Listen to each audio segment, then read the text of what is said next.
In this workshop, we've been mostly focusing on 1D tensor networks, and I just thought I'll show at least the pictures for some of the tensor networks available for 2 dimensions as well. But yeah, that's the most I'm going to talk about 2 dimensions. Show these pictures. So on the left-hand side are the popular tensor networks we've been talking about for 1-dimensional systems, and right-hand side is 2-dimensional. So this is the MPS. This structure can be generalized in a very natural way to what is called a tree tensor network. That's what this is.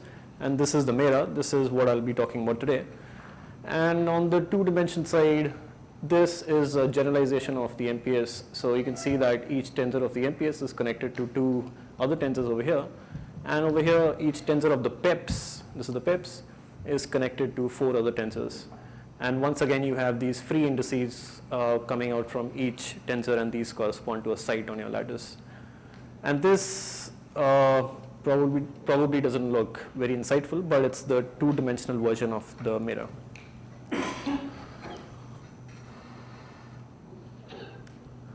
So this talk is an introduction to the MERA, which is this structure.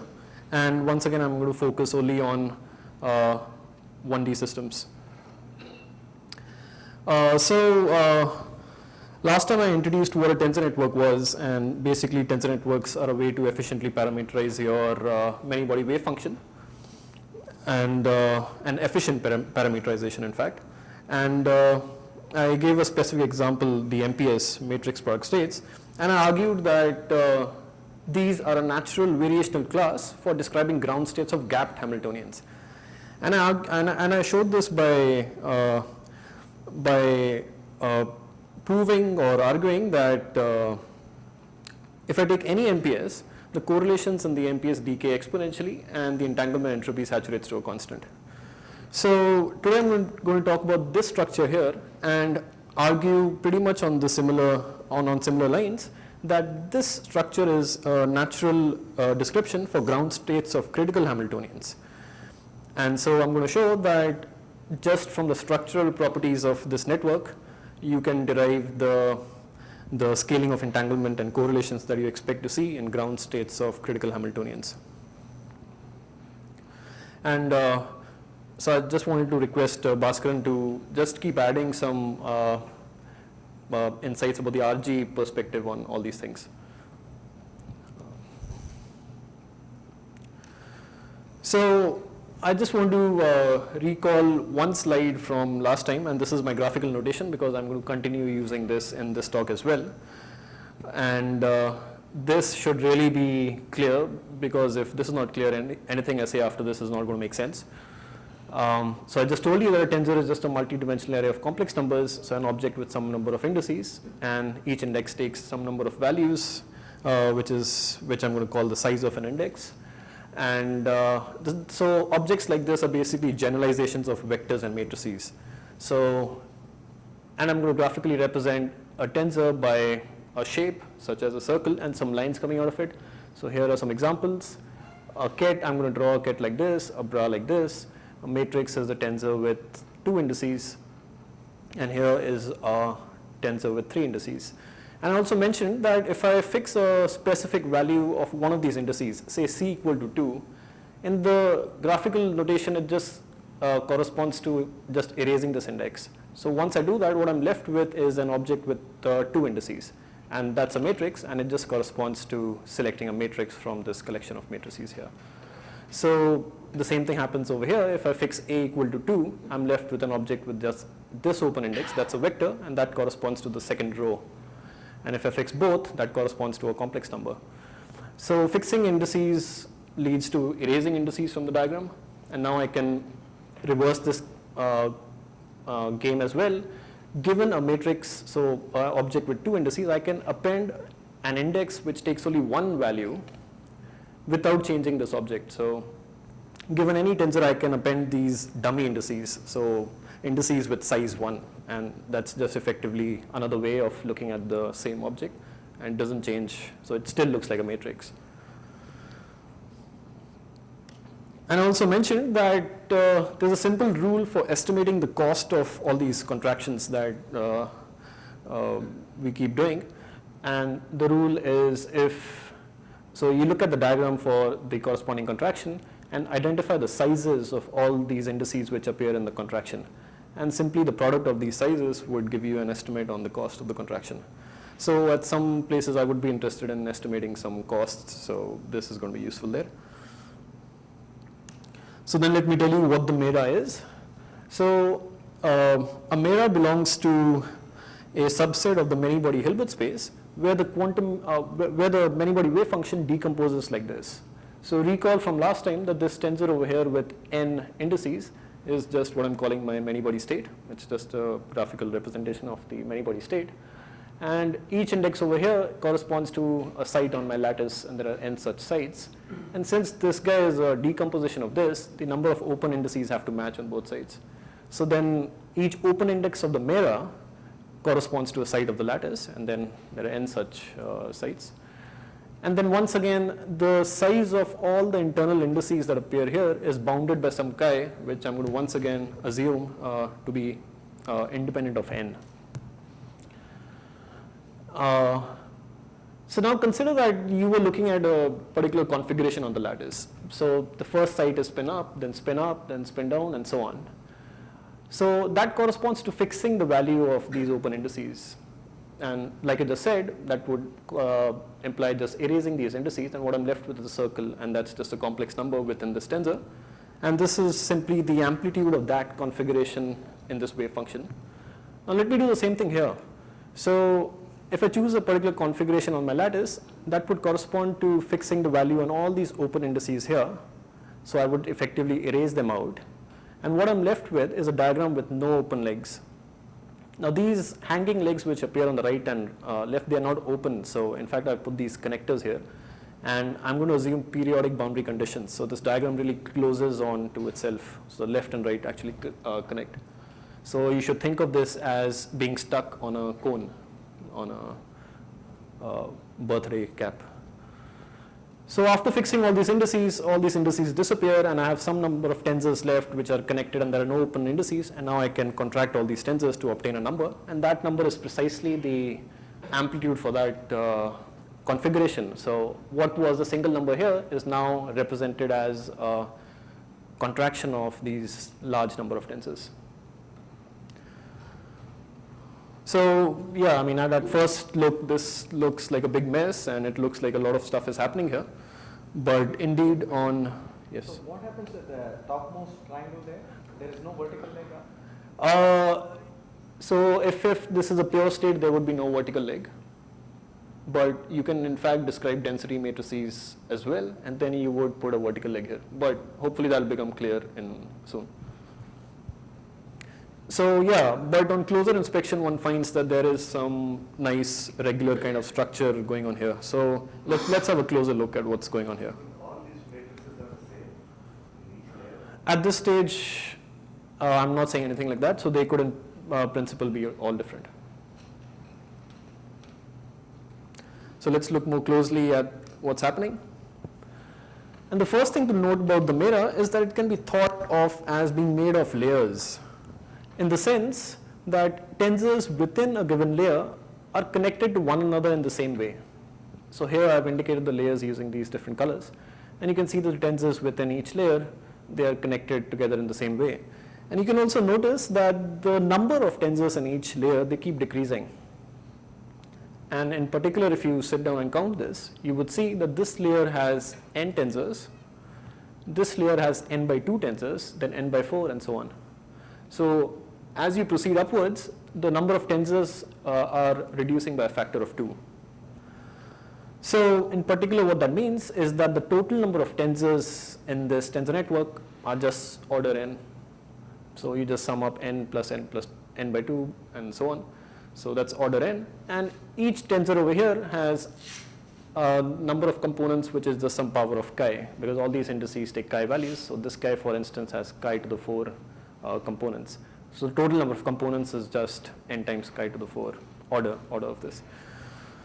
So yeah, so it's at least efficient to store this structure in memory. That was just my point. So then the point of this slide is that the MERA can be thought of as made up of layers, where tensors within each layers are connected in a similar way, and these decrease, the number of tensors decrease as you proceed upwards.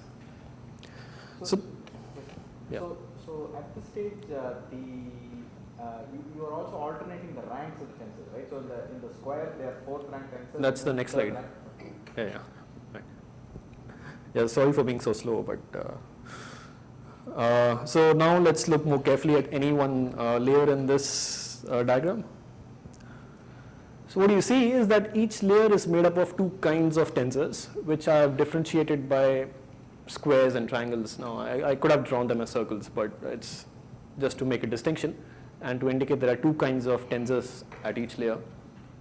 So like you just mentioned, so the square triangles, the square tensors have 4 indices, and the triangle ones have 3 indices. So their ranks are different. And let me, for fun, just give them names, but you don't have to worry too much about what these names mean. So these square tensors, I'm going to call them disentanglers, and the triangle ones, I'm going to call them isometries. And well, that you can understand, because I mean, these are just isometries. Now, these tensors are not any random arbitrary tensors, and they actually fulfill certain constraints, and these constraints are as follows. The disentanglers are unitary. So if I take a disentangler and contract with its adjoint, I get the identity. So straight lines are going to be identity. And this works the other way around as well. So U dagger with U also gives me the identity. On the other hand, the isometries, they fulfill this constraint. So if I contract an isometry with its adjoint, I get the identity, but not the other way around. So you can think of an isometry really as a product of a unitary and a projection. So they are unitary in some subspace. So so it would be nice to just take note of these properties, because it's going to turn out that all properties of the MERA as a tensor network are going to follow out just from these two constraints. So these are important. So far I've just shown you the MERA as a bunch of tensors which is connected together in some crazy way. But there are other ways of looking at what's going on in the structure. And in the rest of the talk now, I'm going to explain 4 different ways of looking at the structure and trying to read what's happening there. So I will tell you that the MERA can be seen as a coarse-graining transformation, or as an efficient description of ground states of local Hamiltonians, and this of course is going to be my focal point. But I'll also show you that it can be seen as a quantum circuit to prepare certain states on a quantum computer. And then I will very briefly mention this connection to the ADS-CFT correspondence.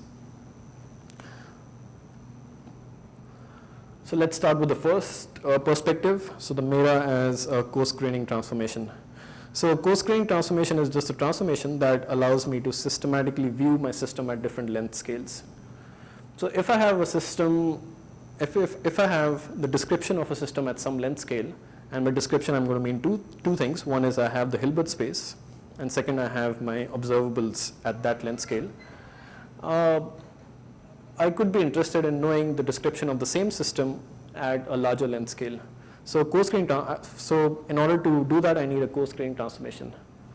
So that would allow me to find out how the same observables here look at a different length scale.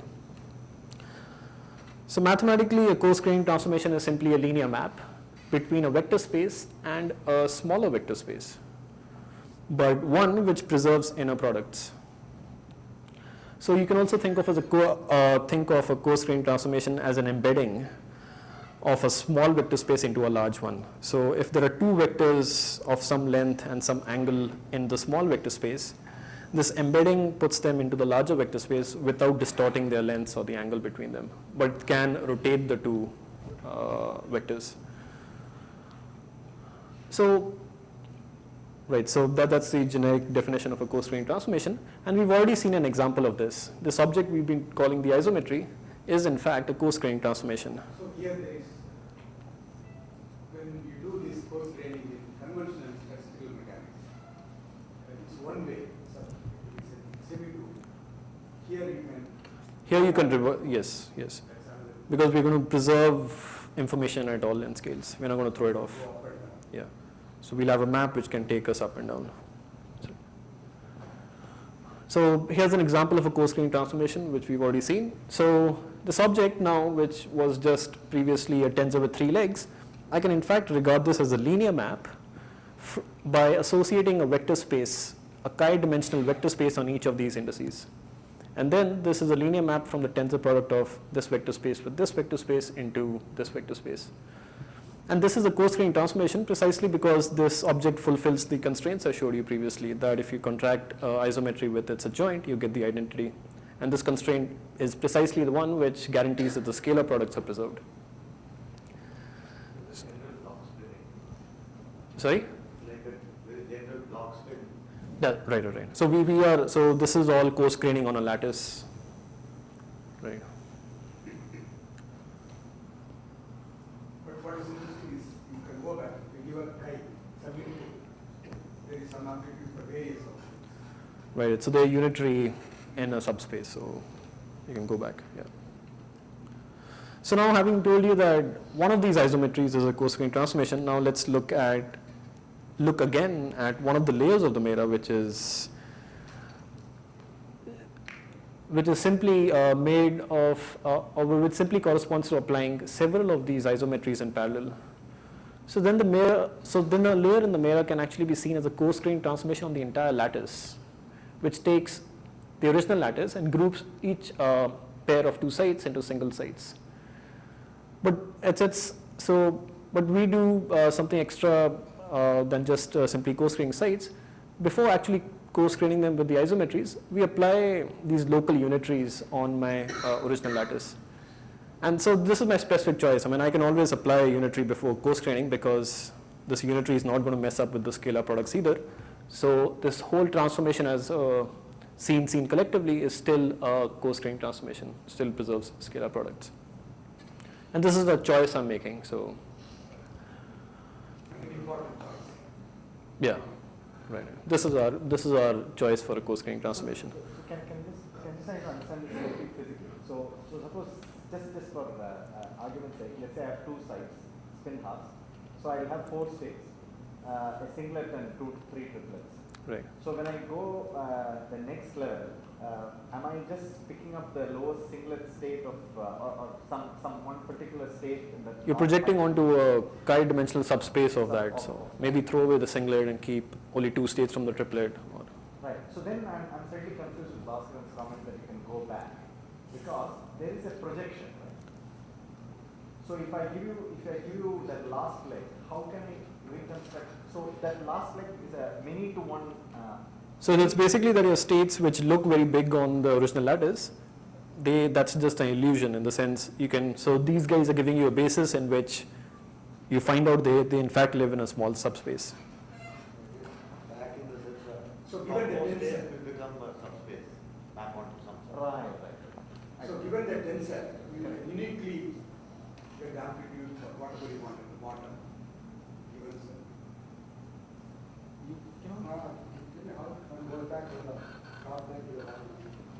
Right. So yeah, I will say something about so now let's just put a black box around all these tensors, and now after we do that, what we see is that we have a single object over here with n indices coming down and n by 2 indices coming up. And this black box is what I'm calling a coarse-graining transformation, which takes me from this lattice to this lattice. So what I mean by that is that if I have the wave function of this, so you give me a ket on this, and I apply this transformation, I get a ket on this lattice now, and that's just the coarse-graining description, right? And these guys, because they are isometries and unitaries, they can be reversed in the relevant subspace. So given a ket here, I can actually invert this, but I have to be a bit careful in the sense these objects are singular if seen as matrices, but they are nonetheless unitary in some subspace. So I can define its inverse as the adjoint of the unitary in that subspace and 0 elsewhere. So don't bother about the other subspace. What you are doing one state above, you will give me a subspace. Sorry? Given one state above, you will give me a subspace Right, but from which it comes. from which it comes. That's right. That's right. No, sorry, no. I want to comment Yeah. because I have a lot of confusion about it. think about it as a quantum set. You would say that. Right. Maybe it's good to repeat. So you give any input from at the top. Then the circuit will give you with some probability amplitude various inputs. Various outputs. Various outputs, and that will be unique. Yeah, sure. That's the subspace. Right. That's the sense in which you Okay. go. Yeah, so if you come from a site over here, you will go to 2 sites here. But going this way, you will always go to 1 site. So that was coarse-graining in the sense of wave functions. So if you have so that's how the lattice itself looks like under this transformation. Now let's look at this in terms of coarse-graining operators, because my coarse-graining transformation should tell me how the wave function transforms and as well as how my observables are going to transform. So, yeah. What is the idea of square tensors? What is the physics? I'll come to that. In principle, go from the triangle to triangle. Yes. But this is a choice I'm making. I'm inserting this additionally. Right. So all these triangles taken on its own also define a coarse-graining transformation, but I'm going to insert this at this point just out of the air. You'll explain why you want. The motivation will hopefully become clear by the end of the talk. It's like the density matrix, right? You choose the kites as the. Yeah, that's right. So yeah, I'll make a comment on this later. But right now, let's just do it as a maths exercise maybe, or a painting exercise. So let's say this is an operator that acts on our original lattice. It's a local operator, so this could be a term in your Hamiltonian, a 3-body term, and its identity elsewhere. And what we would like to find out is how this operator looks like on the coarse-grained lattice, and by means of this coarse-grained transformation which we've defined. So how I'm going to transform this is apply the coarse-grained transformation here, and it's a joint here. That's how operators transform, right? So I've applied the coarse-grained transformation. So you should really see this as a big black box, if that helps, which is acting on the entire Hilbert space, and this is the adjoint of this. Now, so in order to find out, so now these open indices over here, they are identified with the sites on the coarse-grained lattice. So if I contract this guy together, I'll get something with indices that live or which are associated with the coarse-grained sites. That's my coarse-grained version of this operator. But something looks wrong here. That is, I had a local operator over here, and somehow it seems that I'm getting an operator which acts on all sides of the coarse-grained lattice. Now, that's not a good, that's not a desirable feature of a coarse-grained transformation. We want locality to be preserved. So, and we expect that nature respects locality at all length scales. So local operators should really map to local operators. And we see indeed, if we look closely, that that's what happens here as well. And what comes to rescue are these favorite properties of these tensors.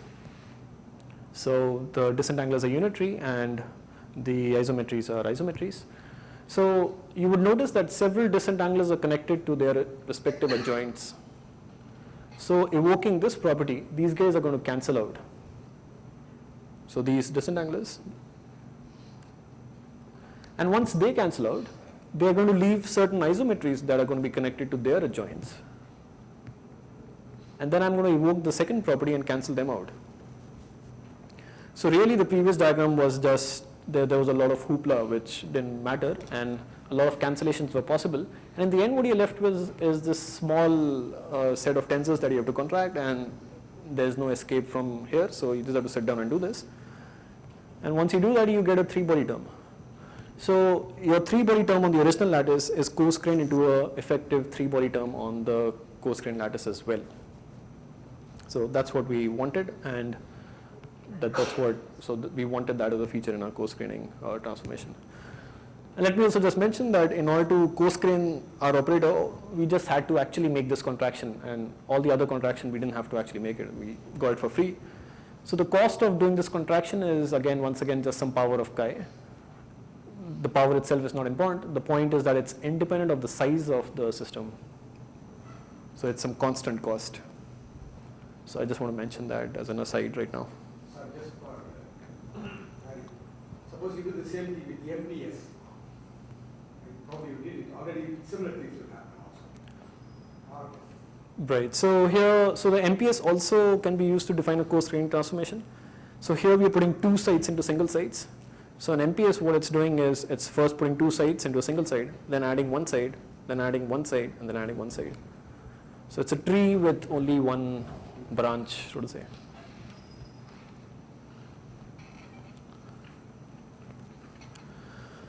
And let me also introduce one important object in the MERA, and this is the following.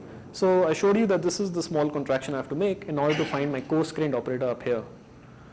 Let me remove this red object that is my specific operator that I want to coarse-grain. Let me just remove that from the picture. So I'm just left with a hole here. And now what I have is some tensors which are connected together in some way, and now I can actually contract them together to get an object with some open indices. Now this object is just a superoperator in the sense it takes operators to operators. So a simple operator takes vectors to vectors, and this is a superoperator which takes operators to operators.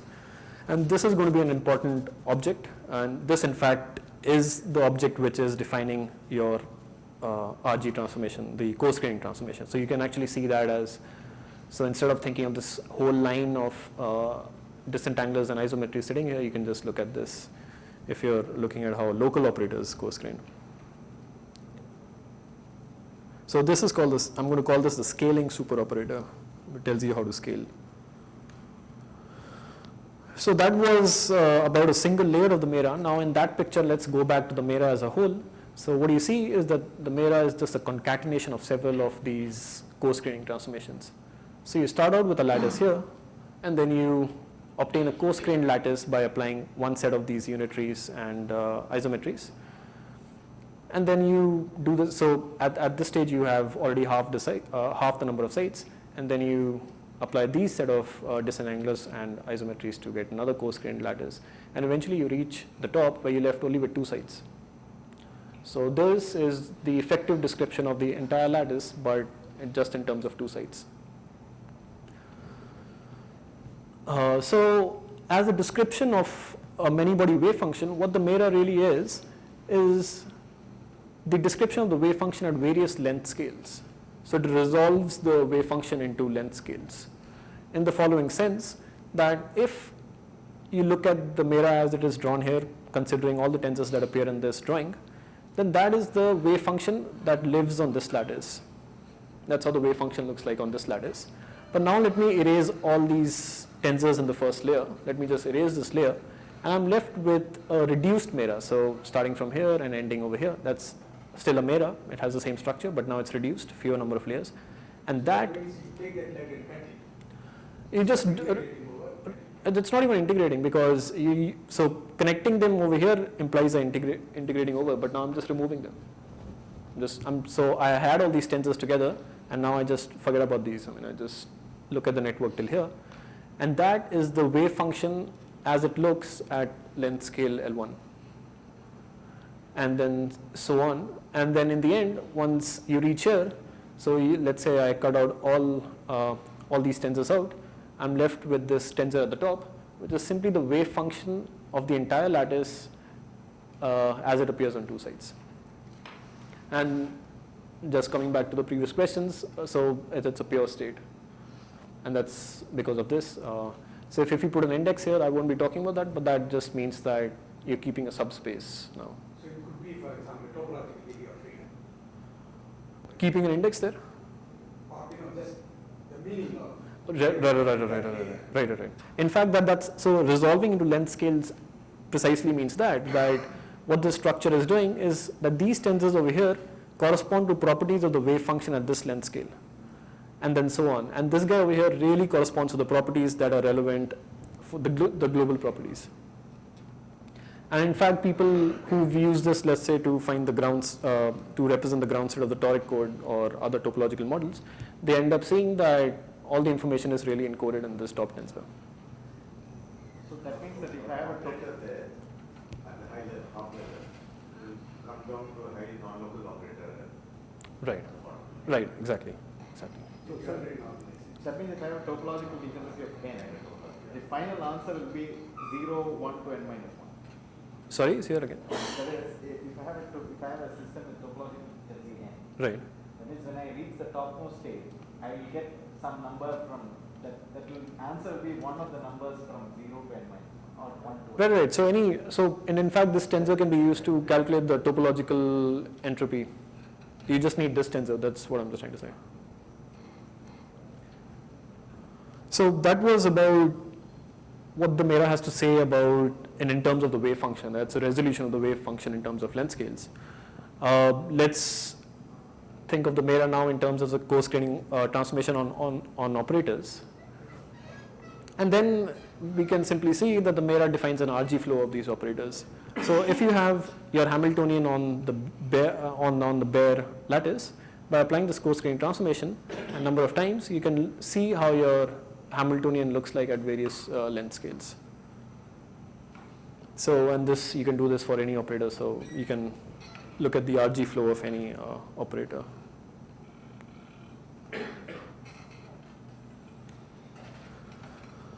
So just a very brief aside. So far we've been considering isometries which take two sites into one site. But this structure, one can play a bit around with the structure, and one can actually consider isometries that take three sites into one site. So it's again a different choice of a coarse-graining transformation, but I don't want to emphasize, I mean, there's nothing special really here, but except that there is some freedom in playing around with the structure. But in practice, it turns out that this form of the MERA is computationally more easier to handle and less expensive. So is it guaranteed that the final states in all of these will be the same? I mean, if I compare the tensors, they may not be the same, but expectation values of local observables and so on, they should agree for the same value of chi. So I'm going to just focus on the structure we've been looking at so far. Yep. A given many-body wave function may, by its nature, be a binary MERA rather than ternary. It's not that you can transform between. Right. And in fact, I think some people have looked at what the changing the structure, what kind of differences it leads to, but I don't think there's a lot of work in this direction. And usually people just stick to just taking one of these and doing their calculations. So that was my first viewpoint. And in fact, so I just forgot one thing. So this also gets interesting right at the critical point.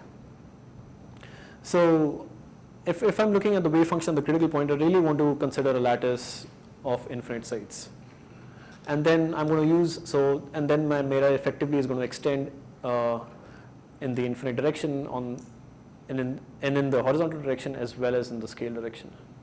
So I have a tensor network with really infinite number of tensors to describe ground states of wave functions at the critical point. And the only meaningful way to manage such an infinite tensor network is by exploiting translational invariance along the horizontal direction and scale invariance along the vertical direction. And we have these symmetries at the critical point. I'm going to assume, we have scale invariance, but I'm going to assume translation invariance as well. So translation invariance can be exploited to impose that all these disentanglers that appear in a given layer are equal, and all the isometries are equal. And the scale invariance can be exploited to impose that disentanglers in different layers are also equal. So in the end, what you have is you just need to keep two tensors, so one disentangler and one isometry, and that characterizes your entire wave function. And then these same tensors are just connected in this funny way.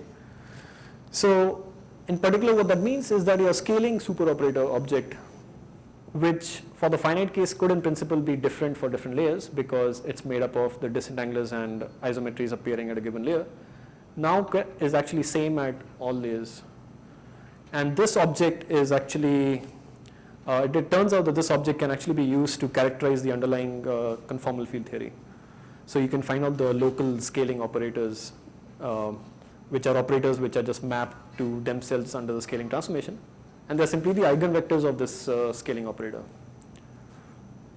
That's just an aside if someone's interested in that. So, and in this talk, I'm going to really be just looking at the infinite version of this MERA. So the next viewpoint is looking at the MERA as an efficient description of ground states of critical Hamiltonians. on a classical computer. So this is a main problem that we've been looking for at, so far, even with the MPS. So let me just say something about that. And really what I want to argue here is that it's an efficient description. So we've already seen that the total number of components in the MERA grow linearly with n. So it's efficient to store the MERA. Now let's just see whether it's efficient to extract expectation values from the MERA. And it's quite straightforward to see that it is. So this is the contraction I have to make. And this is similar to the kind of diagrams I drew with the MPS as well. So I have the ket here. This is the ket MERA. This is the corresponding bra. And my operator in between. So all the other edges are just summed over. So I have to contract this, and this gives me a number. So once again, these dangling edges over here, they're not open, they're closed, connected together. So indeed, by contracting this, I get a number, and that's my expectation value. So I'm interested in finding out what the cost of this is. And the simple trick I can use is do this contraction layer by layer. So start at this operator, and first just contract it with this layer, one layer above it and one layer below it. And this is nothing other than just finding the coarse-grained version of this operator. So then I can remove this segment and just replace a coarse-grained version of this operator and then repeat that procedure. And I've already shown you that coarse-graining has a constant cost, just some power of chi. And there are log n such steps, after which this operator is going to become just a two-side operator here, and that is a trivial contraction. So the total cost is really, it scales as log n, so it's even less than n. But the other way of looking at the same contraction is that, let's not do it layer by layer. Let's in fact look at what happens when I try to contract this together in one big shot. And by using the properties of the disentanglers and isometries, what you find is that several of these disentanglers cancel out. And then once they cancel out, several of the isometries cancel out, and so on.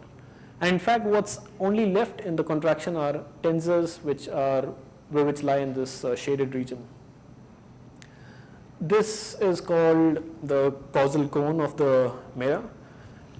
And what it's precisely answering is that if I want to compute the reduced tensor matrix of this side, what are the tensors in my tensor network that contribute towards that reduced tensor matrix? So that's the answer is that the tensors lying within this causal cone. An interesting feature of this causal cone, and in fact an important feature, is that the number of isometries and disentanglers that appear at every layer is constant. So here there are 2 isometries, then they go to 3, but then if there were more layers, you would see there would be only 3 at every subsequent layer. And so we say that the width of this causal cone is bounded. So although it looks like something is exploded, that's only because I'm drawing these effective sites farther and farther away. But if I just count the number of sites that I intercept at each length scale, they're constant. And so why I'm talking about this? Because, so last time I told you that a generic tensor network needs to satisfy 2 properties. One is I should be efficiently able to store it, and I should be efficiently able to extract expectation values from this. Now, this picture of this concept of the causal cone from the MERA, that can be generalized to tensor networks. And given any tensor network, I'm interested in finding out whether this is efficient for extracting expectation values. I ask the same question, that if I have to find the reduced tensor matrix of one side, what are the tensors within the tensor network that I have to consider, or which contribute towards that? Or in other words, I have to find the causal cone of that site. And if that causal cone has a constant width or a bounded width, then that structure would be efficient. So this is just, yeah. So this is just a aside. So I've shown that a MERA can be stored efficiently, you can extract expectation values from it efficiently, but a real question once again is it good for representing ground states? And our claim, of course, is yes. And in fact, it's naturally suited for describing ground states of critical Hamiltonians. So remember what I told you about critical Hamiltonians? The correlations decay polynomially with the distance between the correlators, and the entanglement entropy grows as log L. Sorry?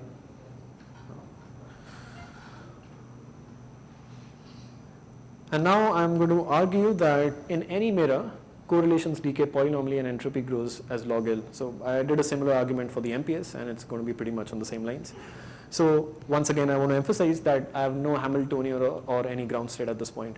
So I just pick up any MERA from the Hilbert space, and this could be just fill in some random values in these tensors and look at how correlations decay. And I would observe these. Yeah. So the distance between them is L, so L to the power some negative exponent. So let's look at correlations, and once again I'm going to consider the infinite MERA, so this really extends to infinity on both sides and even in the vertical direction. But the vertical direction is, we don't have to really go to the infinite, we really don't have to go to the infinite size.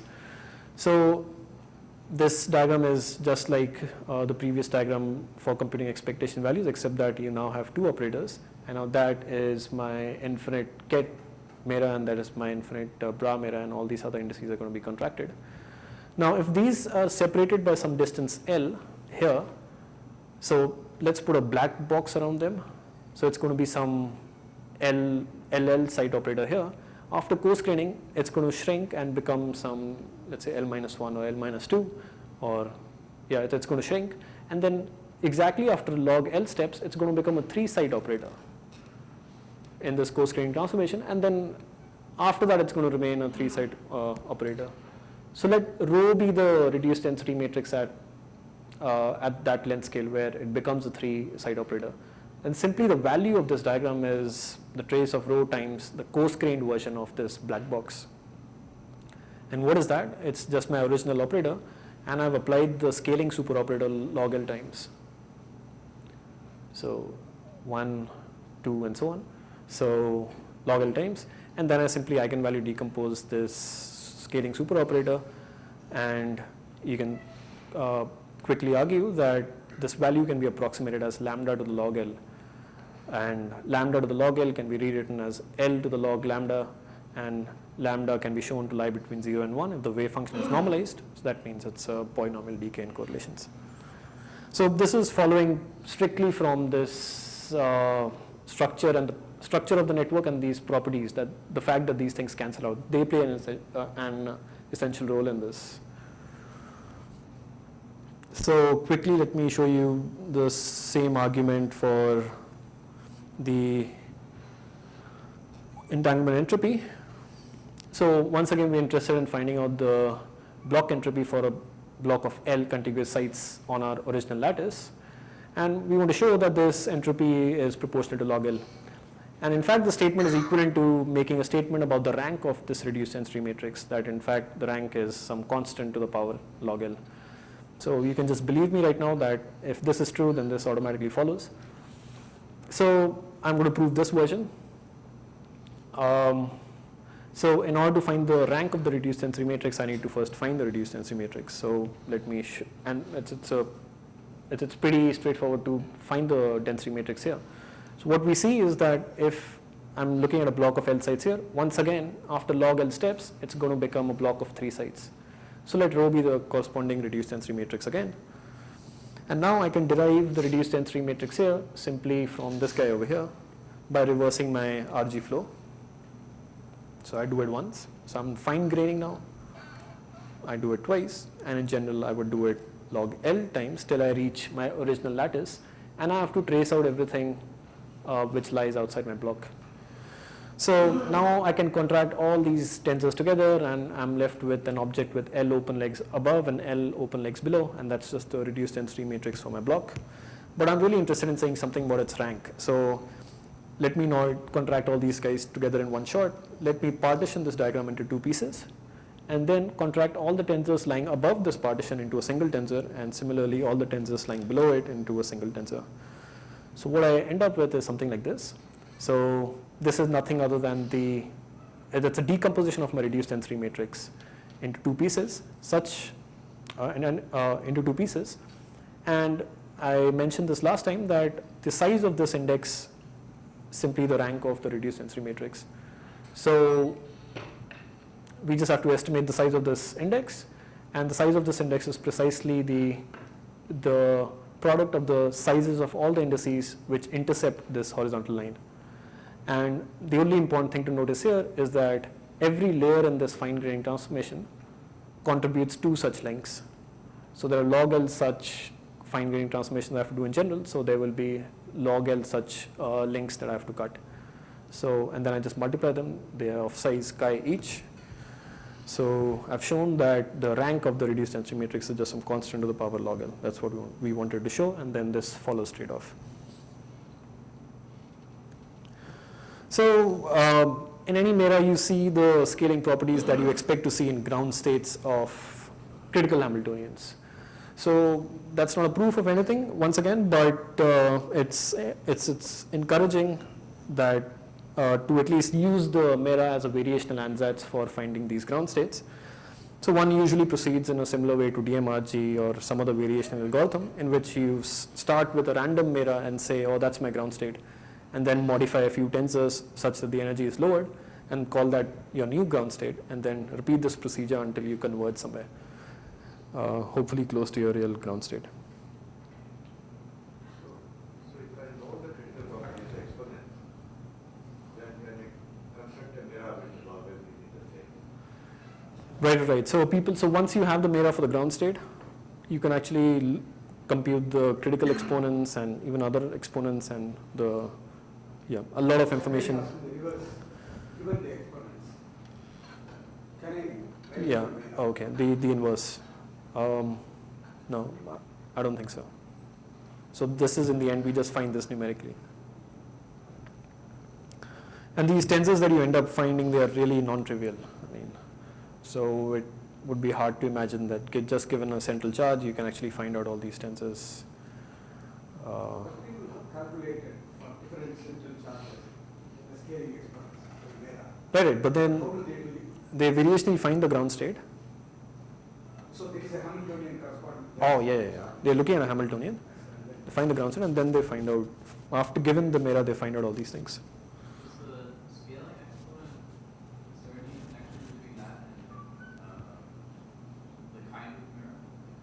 Binary or tertiary? That is a good question. I think someone has looked at these kind of things, but I'm not really sure. But I think so. A lot of calculations have been done mainly with the 3 version of this MERA, and they get exponents in agreement. So I don't think these kind of properties should differ so much. But there's some paper out there comparing what happens when you change this structure. So that was in fact the main part of my talk, and that's done. So there my main point was, so even if you don't follow all these crazy diagrams, the main point was that I can use the MERA as an efficient description of ground states of critical Hamiltonians on a classical computer. So we're just doing it on our laptop. But the same MERA, so once you found this ground state by variationally optimizing these parameters, you can view this structure as a quantum circuit that prepares this ground state on a quantum computer.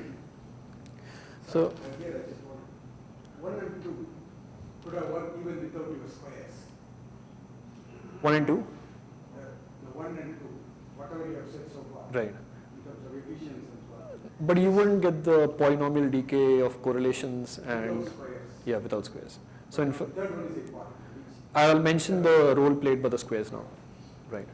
But even at the level of this point, the answer is that you would not get the polynomial decay of correlations and the log L behavior of entropy. So that really is, I mean, so this is again going to come again in this picture, that's precisely the structure you need to capture these correlations. So what I want to do is that this is my ground state of a critical Hamiltonian, and I want to now see this as a sort of a quantum circuit. So in a quantum circuit basically means that it's a circuit which takes an input state to some entangled state, and usually there's a time direction. So I want to see the structure as some sort of a quantum circuit, and this is just, I mean, all these pictures, they're not really complementary, and you can just think of them as additional perspectives on what's happening and mix and match and think about what's going on in your particular problem by getting insights from all these pictures. So I'm going to do 2 small things in order to make this look more like a quantum circuit. The first thing I'm going to do is attach dummy indices to all my isometries. So 1 dummy index to each isometry. So I told you a dummy index is just an index which takes 1 value, and I can always take a tensor and add a dummy index without changing this thing. So I'm not changing anything, I'm just, so to say, just changing this picture. So each one of these dummy indices takes one value, and I've told you an isometry can be seen as a linear map by associating vector spaces to these indices. So one value would mean a vector space of one dimension, so a vector. Let me call this vector 0 at all my dummy indices. So spin down. And oh yeah, that's just technicality. Yeah, so topmost 2. Just technicality. So more generally, there would be a third index here, just like every other isometry, and then I would just have to add 1. Right. So that's the first thing I had to do. And the second thing I'm going to do is reinterpret my scale dimension as a time. So increasing from top to down. And now I can start reading this guy as a quantum circuit in the following way. Let me start at time t is equal to 0. What I have is 2 spins which are in a product state. So they're not entangled. And then I just pass them through this isometry, which has the effect, it's a unitary gate, so it has the effect of entangling them. So I get these 2 outputs, which are basically an entangled state. And once I do that, I add 2 fresh qubits here, and then entangle one of the fresh qubits with one of the pre-existing entangled qubits, and same on the other side, to now get 4 qubits in the output which are entangled. And I keep doing this. So at any level here, or at any time step, if I have a state of L entangled qubits, I add L fresh entangled qubits and entangle them to the pre-existing state by these local unitaries. That's the important point, that at each step I'm just using local unitaries, and that's the kind of quantum circuits you want to look at. So this picture is not very, it's not very appealing as it's drawn here. What you can just do is pull out all these blue lines, just pull them up so that all the zeros lie in one straight line.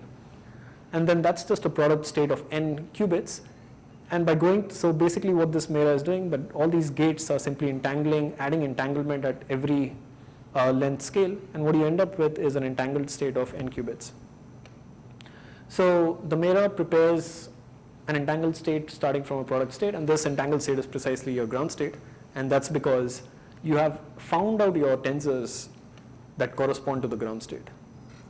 So also, since the blue lines are dummy indices, in principle you could start with any product state. Right. The quantum circuit is so efficient it will give you the final result. That's right. So it could be qubits or even higher spins. Right. I see. Right. So yeah. So seen from top to down or in increasing time, it looks like, so the MERA is creating an entangled state by adding entanglement at different time steps or different length scales. Let's just look at the same thing back in time, and this is just the inverse picture, that what the MERA then is doing is taking an entangled state and giving me a product state. So back in time it's removing entanglement, and how it's removing it, it's removing it at different length scales. So removing some entanglement here, so these gates, and then some entanglement here, and some entanglement here, and so on. And that's the motivation of calling these guys disentanglers in the other picture, because there we are really concerned with the scale dimension going from bottom to up towards the top of the board. So, does that answer your? So you had a question about why these are. So these are disentanglers, and they're removing entanglement. So if I had a pair of several singlets, this is my state. Suppose I were not to use the disentanglers, and I just use these isometries. So I just coarse-grain these guys, and let me group these guys into one and these guys into one, right? The point being that I don't know what the state is initially, so I could be grouping my sites this way. So then what I get is a state which is basically entangled like this, and then any more grouping of these sites is not going to remove this entanglement. So if I group this over here, I will still have correlations flowing out from the boundary. But looking at the state, you know that there are only short range correlations, that had you grouped the sites this way, you would have immediately reached to a product state, right? So what the disentanglers are doing, they're ensuring that all local entanglement is removed before grouping. So disentanglers act on these sites and these sites and these sites, and what they will do is they will first convert, so remove entanglement and give me a product state, and then I will immediately, after applying one layer of disentanglers, end up with the product state. And then this grouping, it doesn't matter how I group these sites, I'll always get a product state in the next step. So in practice, like you take the singlet one, when I get this, when I disentangle it, what will I get? I will get two parallels. Product state, yeah. So let's say for a singlet you can apply, let's say, the C naught. So the C naught gate will give me a product state of the spins. So for this case, the disentanglers would be the C naught. But for general state where you have, so the idea of the MERA is that you are resolving the entanglement as well. So entanglement appears at various length scales, and the idea is that so entanglement down here does not play any role in determining the properties up here. So let me remove it before coarse-graining. So that's why it's multi-scale, every scale you got. Right. And that's why so. It's very crucial. Right. No. So is that more clear? So that's why you call it as entanglement. So it's called entanglement renormalization, this particular scheme of coarse-graining, because you're renormalizing the entanglement before coarse-graining. And if you didn't do that, you could have situations like this where you could be looking at the wrong, so you would get some Hilbert space here, but that would be your effective Hilbert space, but you would require keeping many more states. So this has support on, let's say, a 4-dimensional Hilbert space, and this would remain that way all the way up. So no matter how many times you group your sites now, you cannot remove away these bonds. But in principle, you know that shouldn't be the case. Let me just try to construct a MERA. Suppose you give me the wave function. So what I would do is, my initial Hilbert space is spanned by the site things. Then what I will do is, I will find the density matrix associated with two sites, and I will write a reduced, and then look at the eigenvalues of that, pick the two largest fellows, and then write a basis at the next level in terms of the eigenstates of the density matrix, and so on, right? And keep doing this. Right. And project this wave function onto that. Right. If you want to do that by hand, that's something like that you would do. But then I also have another question, related question. So suppose I'm away from the critical state. Then what will happen is this will truncate and it will become a product state at finitely. Exactly. Right. And otherwise It'll just keep going. There will be the same number of density matrix eigenvalues of the same magnitude at all scales. Exactly. So for gap system, the Eiffel Tower will get truncated. Yeah. So yeah. And you'll just end up with a product state there. You don't need to disentangle or apply any more disentanglers. So yeah, that's enough. In fact, the matrix product state is there, completely different. That's right. But that would be a trivial matrix product state of.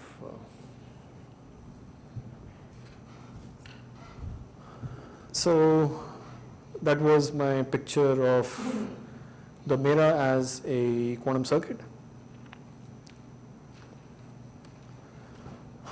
So finally, let me come to the dangerous part. So I don't know who's sitting in the audience. Oh, yes, our friend is here, and he's smiling. So yeah, it's scary actually.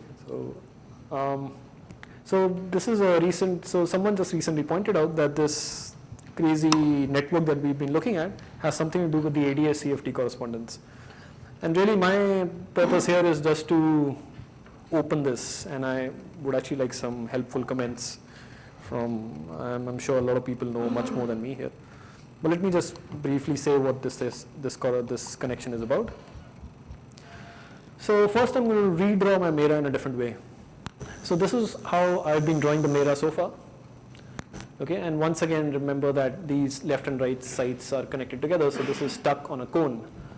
So let me take that cone and now squish it down from the top vertex. So from here I just squish my cone down, so all the disentanglers and isometries now just radially flow on the plane. So this guy over here is this central tensor over here, and then all the other guys are just organized around it. Just a fancy way of redrawing my MERA. So someone is going to say something about what the ADS-CFT correspondence is, but just let me give a very loose statement of what I think it is. And I'll just stick to 1 + 1. So the ADS-CFT correspondence says that if you have a conformal field theory in 1 + 1, so this is my this is the picture of my space-time, so the cylinder, so vertical direction time, and this is my spatial direction, periodic boundary conditions again. So my CFT is living on the circumference of this base here, and now this theory is dual to a gravity theory living in ADS 2+1, so 1 plus higher dimension, and this is my picture of ADS 2+1. So time again, and I have a spatial dimension along the circumference, but I also have an emergent dimension, a radial dimension, which corresponds to a change of scale. And so the duality says that this conformal field theory that's only defined on the circumference here is dual to a gravity theory which lives in this entire circle plane. Or in the cylinder, inside the cylinder. Oh, yes, yeah, sure. Yeah, sure. Bulk of the cylinder is- That's right. That's a bulk of the cylinder. That's right. But yeah, but then coming to the MERA, and in fact, there's some sort of a dictionary which relates correlation functions within my CFT to geometric quantities within the gravitational theory here. So when now coming to the CFT, now coming to the MERA, what we're really interested in is ground states. What we've really been talking about is ground states. So I'm not going to have this time dimension now. So I'm just going to be talking about this circle over here on which the CFT lives, and this base plane over here on which the gravitational theory or the state or the ground state of the ADS of the gravity theory lives. So what we've been trying so far is that we have come up with a structure which, and our motivation has just been to efficiently describe ground states of critical Hamiltonians. And now, of course, I mean, so given a critical point, there's a conformal field theory which describes this critical point. So then the ground state I have found, I can think of that as a discrete vacuum of this CFT. So my motivation so far has been just that. I didn't think anything about any sort of there was no gravitational context here. But so Brian Swingle, this observation was made by Brian Swingle at MIT, I think. And he said that, I think he works in string theory as well. So he noted that the structure that you are using to describe these ground states can be seen as some sort of discretization of ADS space in 2+1, only the spatial slice, so I don't have time. So the ground state of the CFT once again lives on the boundary because these open indices, remember, they are the ones which appeared at the lowermost level on my usual diagram. So those are the sites of your actual lattice where the CFT is defined.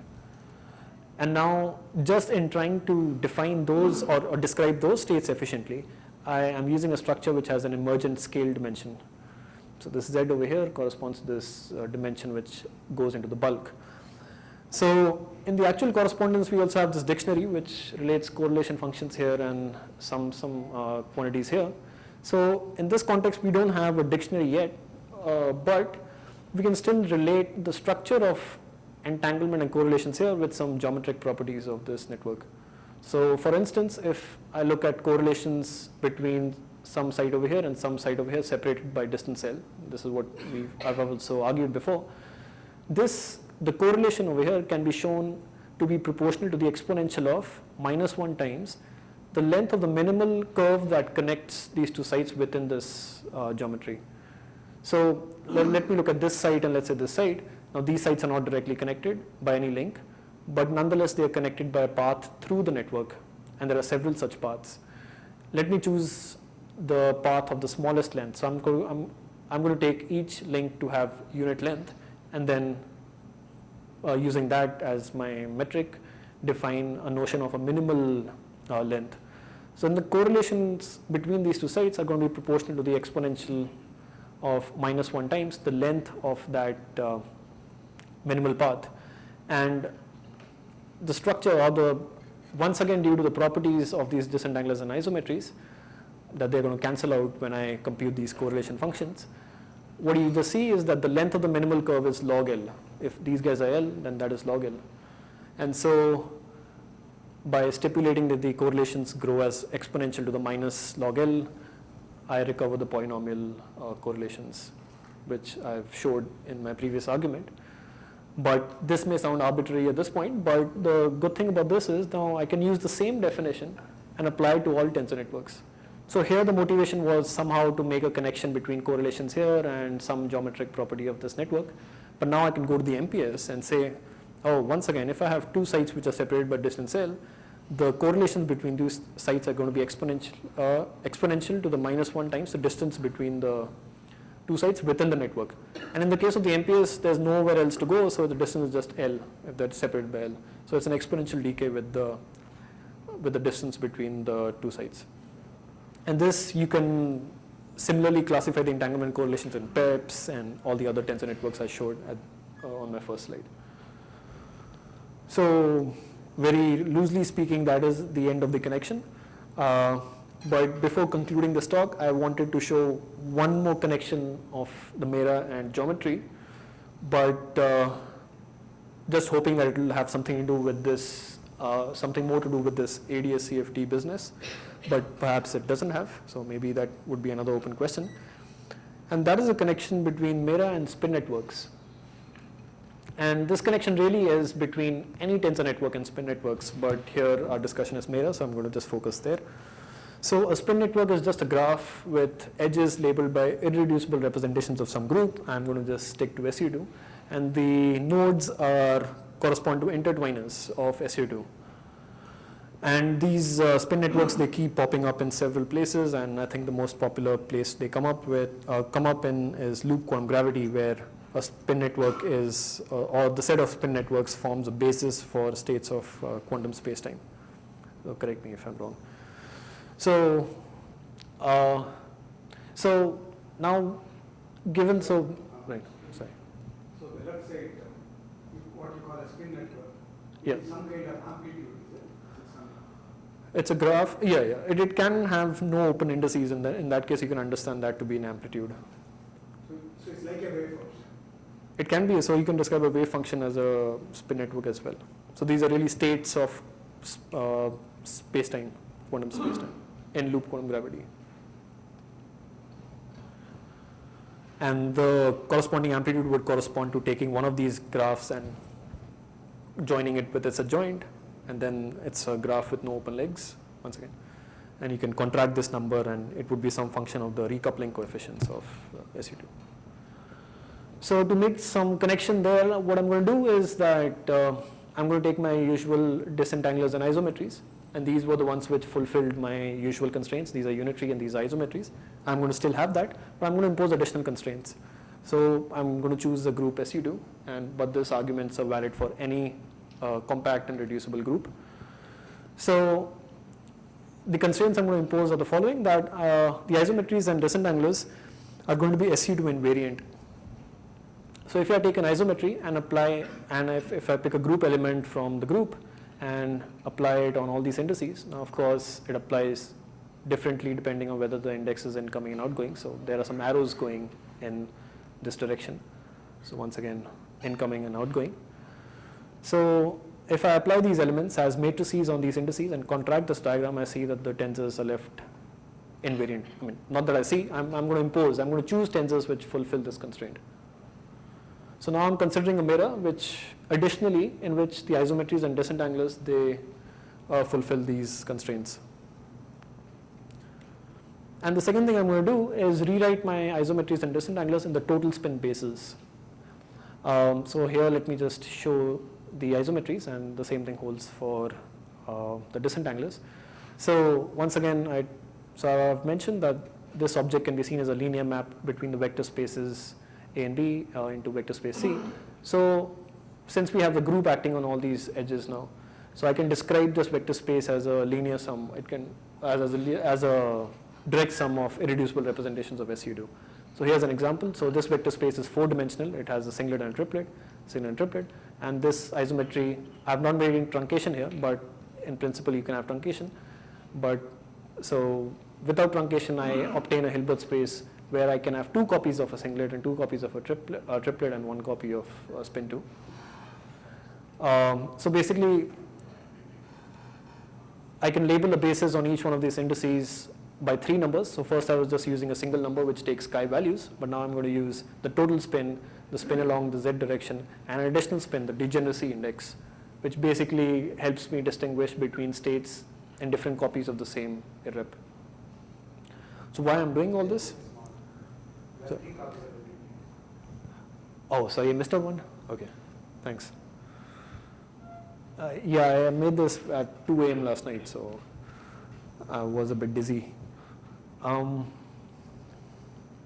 Right, so I'm just using so this total spin basis on all these indices. And why I'm doing this is because there's a nice theorem called the Wigner-Eckart theorem, which says that if I have a tensor which is invariant under the action of a group, it decomposes into 2 pieces. One piece has indices now only labeled by the degeneracy indices.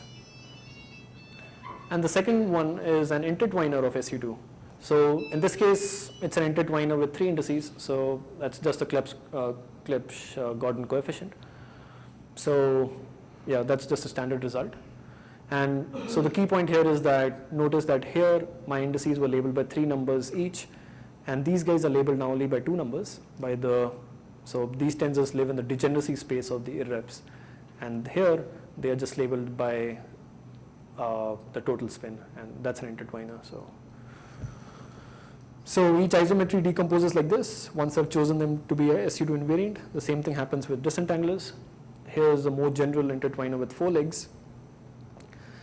And now let me take my MERA, and since each one of these tensors is SU2 invariant, so each one of these tensors is going to break into 2 pieces, and in the end I'm going to left with, in the end I'm going to have that the MERA decomposes like this into 2 pieces, and a superposition of 2 pieces like this, and the sum is over all the spins that appear on all these internal edges.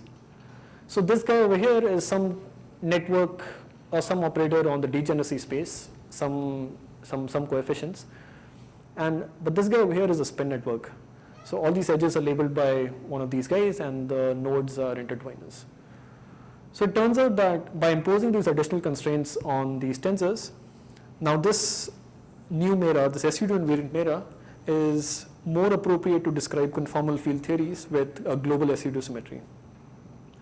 So I was just trying to describe ground states of the CFT, and what I end up seeing is that a ground state decomposes as a superposition of many spin networks. So right. So Heisenberg at critical point.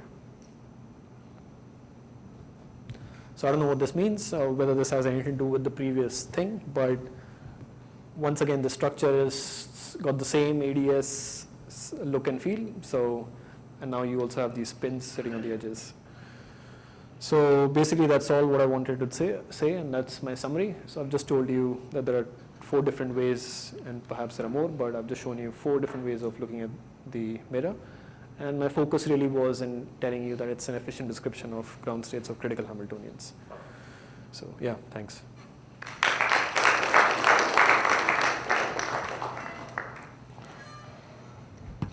So can you go back to that ternary MERA? Oh, okay. Go back a lot.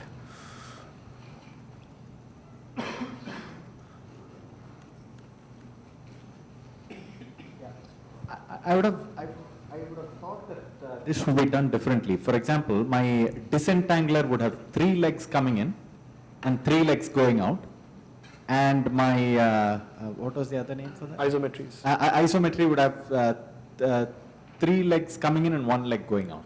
That's another choice, but here we are just keeping the disentanglers the same, so 2 body gates. I see.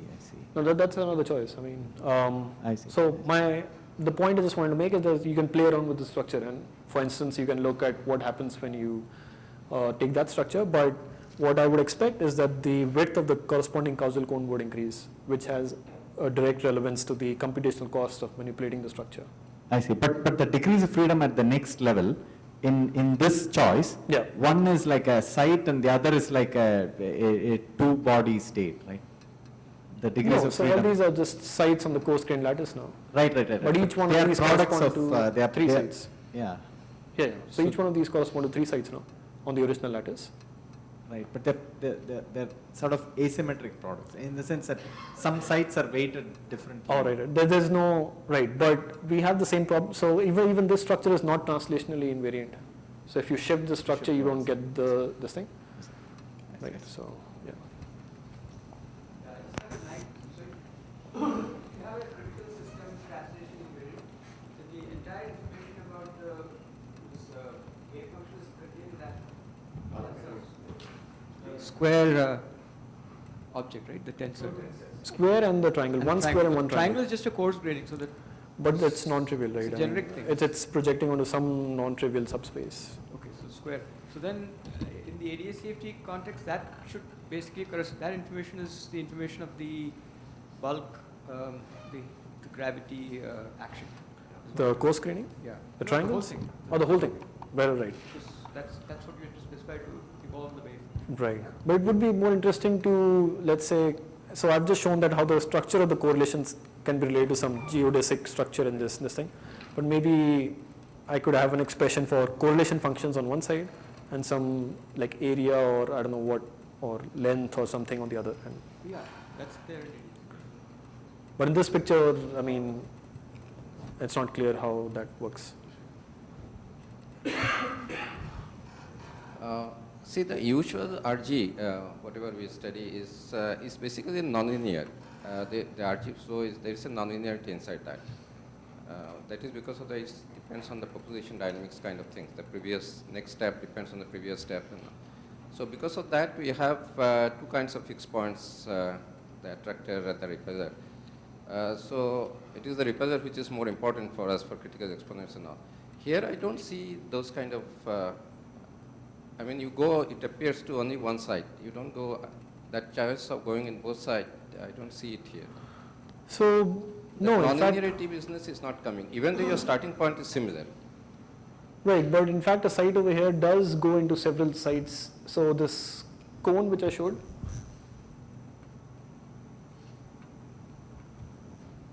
so one site over here is in fact related to several sites over here, has contributions to, so one site over here is connected to several sites at a larger length scale.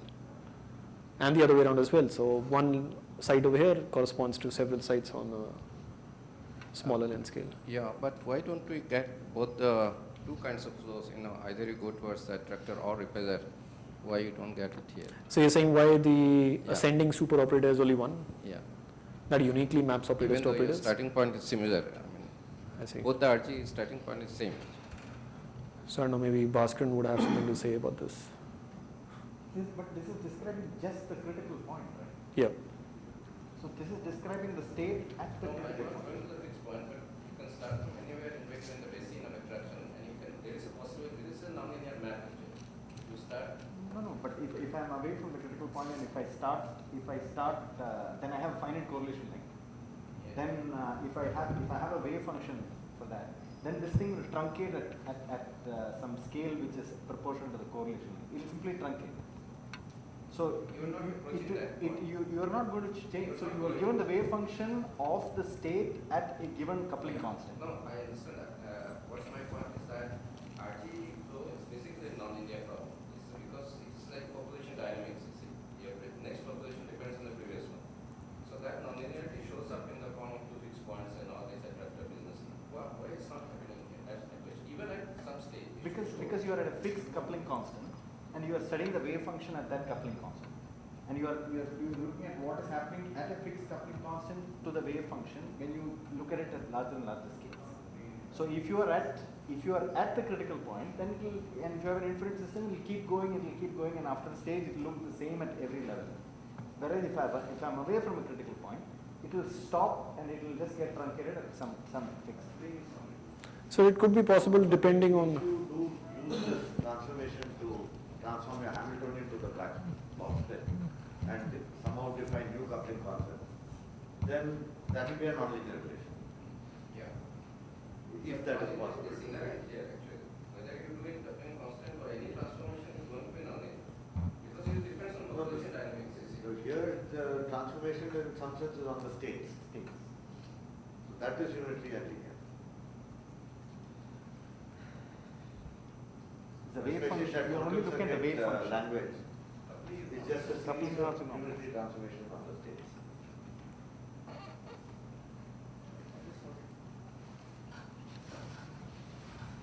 Some minor clarification, I just needed some. In your slide where you define a critical system, you had two classifications. One was a gap system and the other system was a critical system. So the critical system is basically the limit of the gap going to zero. Is that how you That's define right, critical yeah. system? Okay. So and then which means that like systems like simple normal Fermi liquid would not be a critical system, even though it has these features, but it's a gapless system.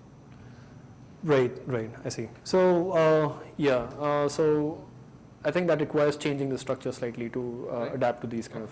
So that's one thing. And then the second clarification is that suppose you, the way you define entanglement entropy, does it exclude the effects of Pauli exclusion principle, or let's say you take a normal non-interacting Fermi liquid, then that is an entangled system, basically only because of Pauli exclusion.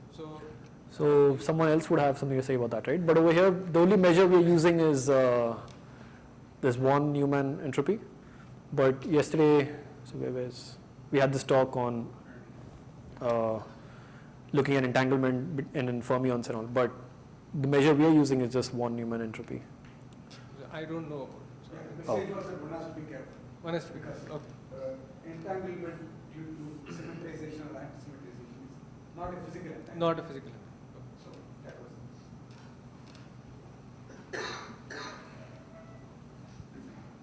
So there are no more questions. Let's thank Sukhi again. And,